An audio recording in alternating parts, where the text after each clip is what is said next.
think of a 15-year-old girl, okay?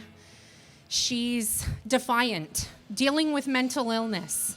She's having a really hard time with life, and she's fighting with her parents all the time.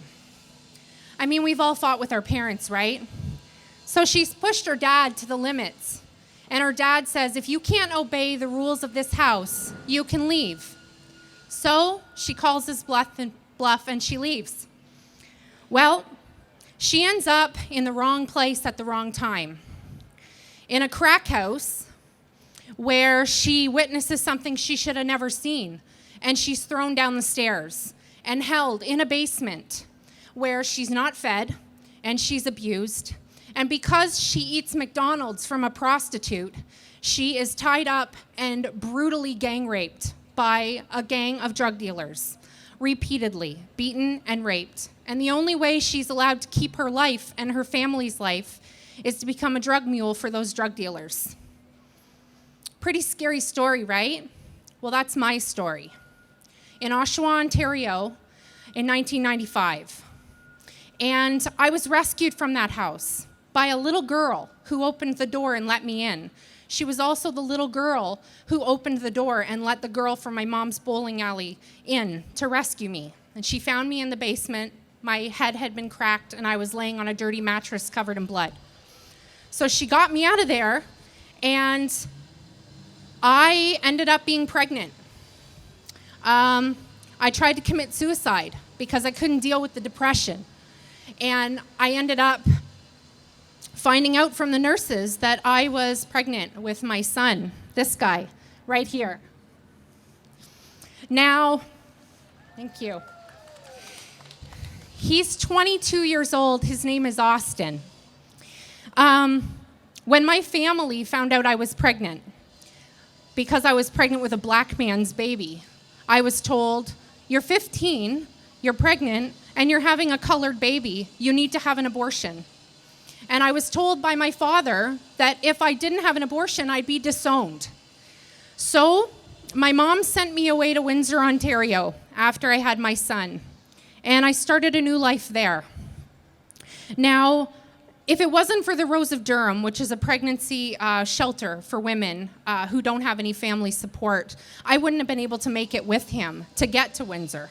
So those kinds of organizations and support groups are so important for our communities. If you can find one, embrace it, support those women. Because I'm telling you from personal experience, it is absolutely terrifying to think when you're supposed to be in grade 10 and you're supposed to be living your childhood that you are forced out on the streets with a baby who the doctors try to force you. When you're pregnant as a teenager, the doctors told me, abort your child. You've got your whole life ahead of you. Get rid of him now. He's not going to be healthy. He's not going to have any kind of life. Just have an abortion. These are our doctors that we're supposed to trust that are trying to force us to kill our babies. So we're dealing with euthanasia now. We're dealing with euthanasia when they're in the womb. It's a really fine line.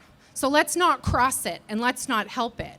You know, it was hard. It was hard for me because I went on to have my son and I had a drinking problem, and I ended up again in a situation where I had passed out with some friends.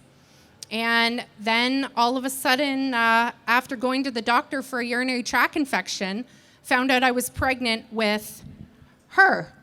And I had no recollection of having sex. I was passed out. How did I get pregnant? I don't even know who the father is. I don't even remember conceiving her. How many girls have been at a party and end up date raped? How many girls are in a situation and they think that the answer is to kill your child? There's no answer to killing your child because these 3 children, who were all unplanned, have blessed our lives.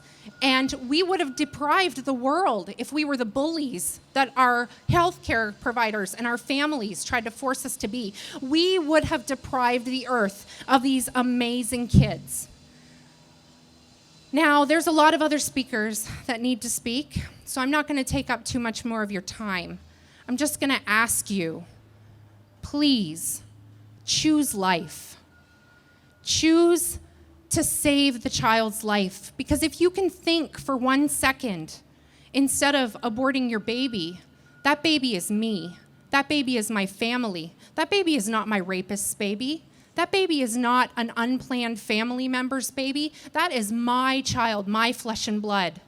You will be able to get past all of that, all of the depression, all of the bad feelings, all of the bad thoughts. You'll be able to get away from that, and you will be able to love your child unconditionally to no end at all, because my kids are my world, and there's nothing now, thank God, that I didn't choose to end their lives. There's nothing that would make me ever go back. Thank you so much for listening to me, and I hope I've touched just one life tonight with my story.